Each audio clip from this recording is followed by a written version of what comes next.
In the warm glow of the rising sun, the waves lapped at the shores of Botany Bay, marking the beginning of a new chapter for those aboard the First Fleet. The air was thick with the salt of the ocean, but it was not the invigorating salt of freedom. It was the briny reminder of a harsh fate that had befallen many of the souls on the ship. These were the people who had been torn from their homes in England, shackled in chains, and sent to this distant land as punishment. Yet, as they gazed out upon the unknown horizon, some of them wondered if perhaps this harsh exile might become a new beginning. The year was 1788, and for the first time, a penal colony was being established on the far side of the world in the sun-baked shores of Australia. The convicts aboard the ship knew little about what lay ahead, except that it was a punishment they had no choice but to endure. Most of them had been convicted of petty crimes, though some had committed far more grievous acts. But the one thing they all had in common was their shared fate: to become the foundation of a new society in a land far removed from everything they had known. As the ships docked and the convicts disembarked, they were greeted by an unfamiliar landscape. The lush forests and rugged hills seemed to stretch endlessly before them, their beauty masking the brutality of the conditions that awaited. There was no grandeur here, no city waiting to embrace them, only harsh terrain and the looming threat of starvation, disease, and hardship. Yet amidst the despair, there was a flicker of something more. The convicts, though shackled by their past, were presented with an opportunity unlike any they had ever known. In a land where survival was paramount, they would have to prove their worth, not as criminals, but as individuals who could rebuild and create something lasting. One such convict, a young man named Thomas, stood in the dirt with the rest of the group, looking out at the untamed land. He had been transported for a crime he barely remembered committing, a petty theft that had landed him in a prison far from his family. But now, standing in the harsh Australian sun, he wondered if this was his second chance. It was a bitter thought, a land of opportunity that had first come to him as a punishment. Yet there were whispers in the camp. There were rumors that the land of Botany Bay wasn't just a place to forget the past, but could be a place to forge a future. No one knew it yet, but these early settlers, be they convicts or the soldiers who oversaw them, would become the foundation of something much larger. They would shape the colony into something remarkable, something that would eventually blossom into the thriving nation we know as Australia today. As the years passed, the Botany Bay penal colony evolved from a grim exile into a place of unexpected potential. The convicts, who had once been shackled in chains, sent to a distant land as punishment, were now becoming the architects of their future. The colony that had started as a prison for the unwanted was slowly transforming into something much more, a society built from the ground up by those who had been condemned by the world but now had a chance to redefine their existence. The first few years had been brutal. Life in Botany Bay was harsh and unforgiving. The convicts, under the watchful eyes of the military officers, had to endure the challenges of an unfamiliar and hostile environment. The sun was blistering, the land unforgiving, and disease was rampant.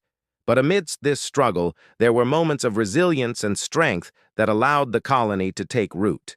Sarah, one of the many women transported to Australia for minor crimes, was determined not to let the bleakness of her new life define her. When she first arrived at the colony, she had been bitter and resentful, trapped in the cycle of punishment she had never asked for. But as she spent more time working the land, learning the ways of the land, and enduring the hardships, something within her changed.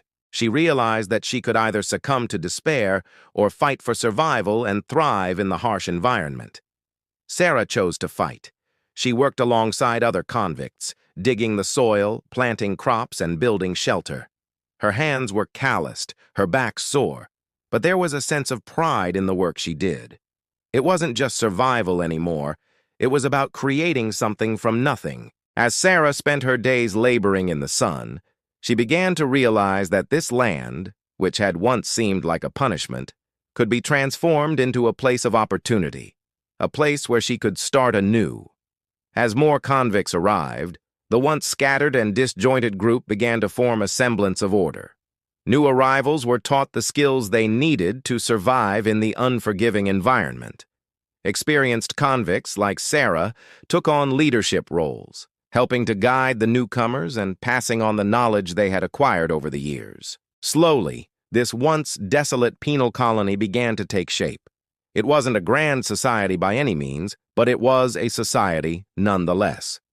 While the convicts were working the land, the military officers who had been tasked with overseeing them began to realize that the colony could be more than just a prison.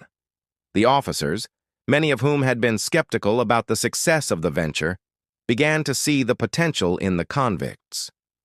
These were not just criminals to be discarded. They were capable of building, creating, and contributing. And in turn, the convicts began to see the officers not as enemies, but as allies who could help them carve out a future in this strange new world. Among the officers was Captain John, a man who had arrived at Botany Bay with no expectations of seeing anything other than failure.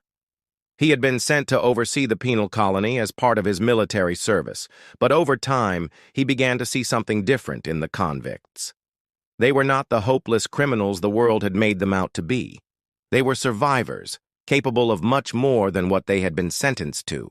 Captain John started advocating for the convicts, urging the higher-ups in Britain to allow the colony more autonomy, to grant the convicts more rights, and to provide them with the tools they needed to succeed. Despite the harshness of the environment, the community in Botany Bay began to grow. The convicts, once isolated from the rest of the world, now formed tight-knit groups that helped one another. They shared their food, their knowledge, and their experiences, and slowly a bond was forged between them. It wasn't the bond of kinship, but it was something just as powerful, a bond of shared struggle and the desire to build something lasting. But the challenges were far from over. The land was difficult to cultivate, and the convicts still faced constant threats from disease and scarcity. The military officers, while more sympathetic than before, still had to maintain order, often resorting to harsh punishments to keep the convicts in line. The first few years of the colony were a constant struggle for survival, with little hope of things improving. Yet despite these hardships, the convicts began to see signs of progress. The crops they planted began to take root, providing them with food. They began building permanent homes, and the first small trades were established. Farming tools, clothing, and other essentials were exchanged. Slowly, the colony began to look less like a penal settlement and more like a growing community. It was during this period of growth that the first seeds of change were sown. As the convicts earned their freedom, they were granted land, allowing them to become landowners. For many of them, this was a transformative experience.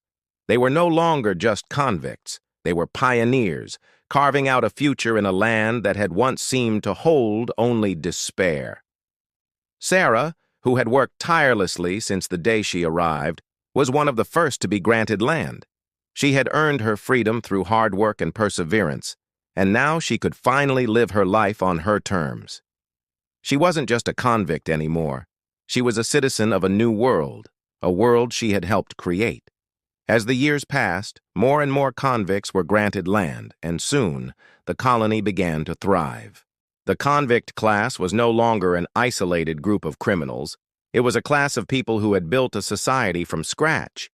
These were the men and women who had helped lay the foundation for a new nation, a nation that would eventually become one of the most prosperous in the world. By the time the first generation of convicts had passed on their legacy to their children, the colony had become a thriving settlement.